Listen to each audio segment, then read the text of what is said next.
Hello, good morning, welcome back to my channel. এখন good morning না, sorry, good afternoon. এখন বাজে হচ্ছে কটা, 4টে। তো কালকে আমি যে ব্লগটা শুরু করেছিলাম ওটা শেষ করা হয়নি, কারণ কালকে আমি ফিরেছিলাম ওই 8:30 নাগাদ। আর এত টায়ার্ড ছিলাম যে আর ভিডিওটা তোমাদেরকে পুরোটা দেখানো হয়নি। কি বাড়িতে আসলাম, কী কী কিনলাম। বেসিক্যালি ওখান থেকে কিছুই আমরা কিনিনি, মানে আমি কিছু কিনিনি, আমার বোন কিনেছে কিছু জিনিস।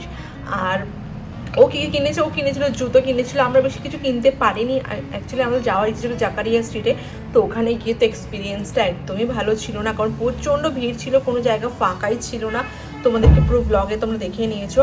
আর যাই হোক, আর কালকে আমি বেশি কিছু কিনিনি, একদমই কিছু কেনা হয়নি, কারণ এত গরমের মধ্যে আর অনেকক্ষণ ধরে নিউ মার্কেটে আমরা ঘোরাঘুরি করেছিলাম, ভালো কিছু পাইও নি। তো কয়েকটা জিনিস কিনেছি আমার বোনদের জন্য, আমার ছোট ছোট দুটো কাজিন আছে ওদের জন্য।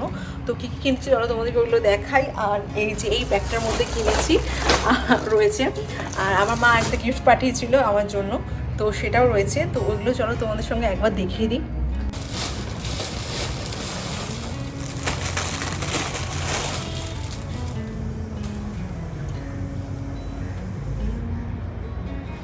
এই ড্রেসটা আমার মা আমাকে দিয়েছে, ভীষণই সুন্দর। এর সঙ্গে একটা প্যান্ট আছে, দোপাট্টাটা আমাকে কিনতে হবে। আর দেখাচ্ছি প্যান্টটা, ভীষণ সুন্দর, ভীষণই সুন্দর, এটা ভীষণই ভালো লেগেছে আমার।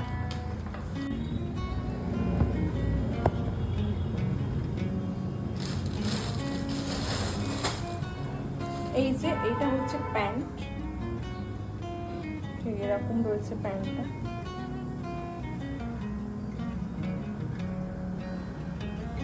আর আমি আমার বোনদের জন্য কিনেছিলাম জাস্ট এরকম দুটো টপ কিনেছিলাম, ওরা টুইন্স যেহেতু তাই ওদের জন্য এরকম ধরনের টপ নিয়েছিলাম দুটো, এটা একটা আর এটা একটা। আমার এগুলো ভীষণ পছন্দ হয়েছে। আর এর সঙ্গে লোয়ার নিচে এখনো কেনা হয়নি, কারণ কালকে ভালো পাইনি, ওগুলো কিনে নেবো আমি। আর আরেকটা আমার পাশের বাড়ি একটা মেয়ে আছে, মানে আমার একটা মামির মেয়ে রয়েছে, তার জন্য এই টপটা নিয়েছি। এইগুলোর এখনও লোয়ারগুলো নেওয়া হয়নি, সব টপগুলো জাস্ট নেওয়া হয়েছে। নিচেরগুলো মানে প্যান্টসগুলো নেব, ওগুলো আজকালের মধ্যে নিয়ে নেব। ব্যাস এইগুলোই আমি কিনেছিলাম, আর আমি কিচ্ছু কিনিনি। এইগুলোই জাস্ট আমার শপিং ছিল কালকে, আমি নিজের জন্য কিছুই কিনিনি কালকে।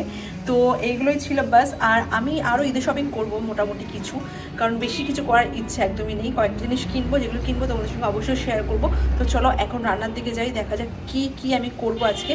তো চলো, আজকে মেন এই ব্লগটা করার কারণটা হচ্ছে আমাদের পাশের বাড়ি যিনি থাকেন উনি আমাদেরকে কালকে ইফতারি দিয়েছিল। তো ওনাকে কিছু দেওয়া হয়নি, মানে ওনার সব প্লেটসগুলো রয়ে গেছে। তো আমি ভেবেছিলাম যে উনি কিছু দিয়েছে যখন, তো রিটার্ন কিছু দিতেই হবে। তো সেই জন্য আজকে কিছু জিনিস বানাবো। তো যেগুলো বানাবো সেগুলো তোমাদের সঙ্গে শেয়ার করবো, ওইগুলো নিয়েই ভিডিওটা থাকবে বেসিক্যালি। তো চলো দেখা যাক কী কী বানাই। আর এখন আমি পাঠিয়েছি আমার হাজব্যান্ডকে সব জিনিসগুলো কিনতে, একটা লিস্ট ধরিয়ে দিয়েছি, এখন গেছে কিনতে। তো চলো কী কী বানাচ্ছি সবগুলো তোমাদের সঙ্গে কিন্তু শেয়ার করবো। সব কিছু নিয়ে আসা কমপ্লিট হয়ে গেছে, এবার আমি ঝটপট বানিয়ে নেব। তো আমি সকালের দিকেই একটু পায়েসে চাল ভিজিয়ে দিয়েছিলাম, এবার সেটাকে মিক্সির মধ্যে পেস্ট করে নেব। বানাবো হচ্ছে ফিরনি, আর তার সঙ্গে থাকবে হচ্ছে ফুড কাস্টার্ড, এই দুটো জিনিসই বানাবো আজকে। তো চলো দেখি, চালটা অনেক নরম হয়ে গেছে, এবার পেস্ট বানিয়ে নিই, একদম লিকুইড ফর্মে চলে আসবে, ওটা দিয়েই বানাবো ফিরনিটা।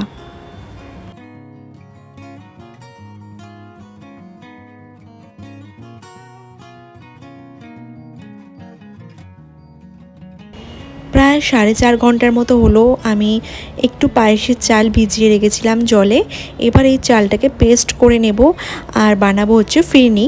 ফিরনিতে কিন্তু পুরো পেস্ট করে না, অল্প অল্প রেখে দেয় দানা দানা মতো, কিন্তু আমি পুরো পেস্ট করেই বানাই ফিরনিটা, খেতে একটু টেস্টি লাগে আরও বেশি আমার, সেই জন্য। তো চলো চালটা পেস্ট করে নিই পুরো।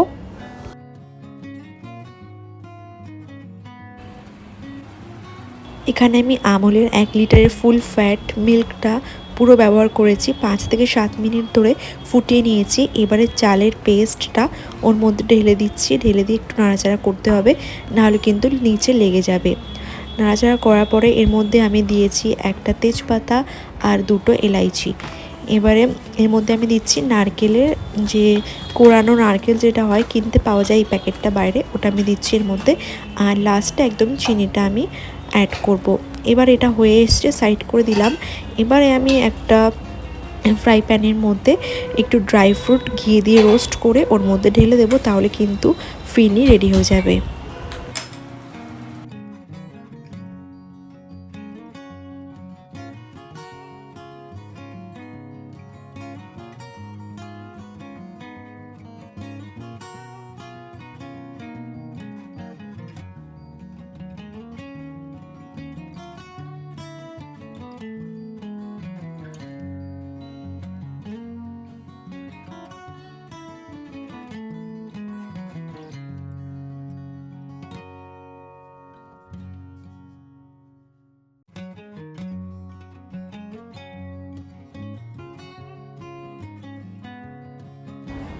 এবার আমি বানাবো ফুড কাস্টার্ড। ফার্স্টে আমি একটা আমুলের দুধ নিয়ে নিয়েছি 1 প্যাকেট। এবার দুধটা আমি পুরোটাই দেবো না, অল্প একটু রেখে দেবো, কারণ হচ্ছে আমি বেশি পরিমাণে বানাবো না ফুড কাস্টার্ড, সেই জন্য দুধটাকে ভালো করে গরম করে নিই ফার্স্টে, তারপরে আমি ফ্রুটগুলো কাট করে নেব।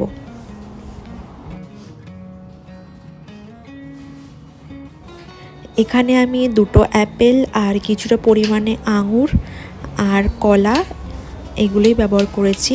আর বেদানা ছিল না, সেই জন্য বেদানাটা মানে বাজারে পাইনি, সেই জন্য আর আনা হয়নি। তো ফ্রুটগুলো আমি কেটে নিচ্ছি, আর অন্যদিকে দুধটা কিন্তু গরম হচ্ছে।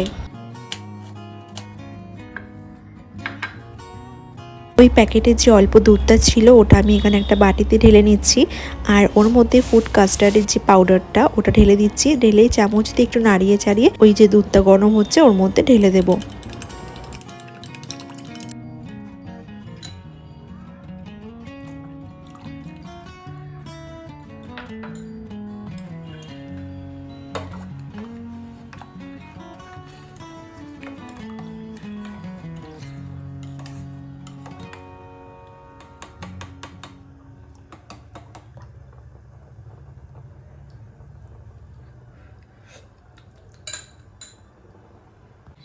এবার আমি এর মধ্যে মিশিয়ে দেবো চিনি।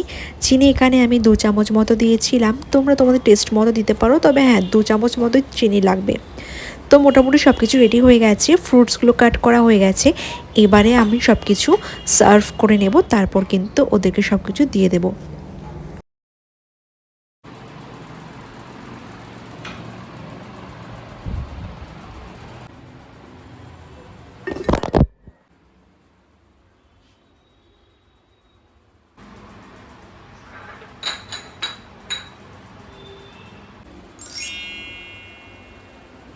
সব কিছু রেডি হয়ে গেছে, সার্ভ করে নিয়েছি সব কিছু। আর এগুলো দেখতে কেমন লাগছে তোমরা কিন্তু অবশ্যই কমেন্ট করে জানিও। এবার আমি এগুলো ওদেরকে দিয়ে দেবো। তোমাদের সঙ্গে আবার কিন্তু নেক্সট ভিডিওতে দেখা হচ্ছে। আজকের ভিডিওটা এই পর্যন্ত। আর এখানে এই ফ্রুটসগুলো সব আমার হাজব্যান্ড কাট করেছে, আর ও কিন্তু খুব সুন্দরভাবে সাজিয়েছে। তো বাই বাই, দেখা হবে নেক্সট ভিডিওতে।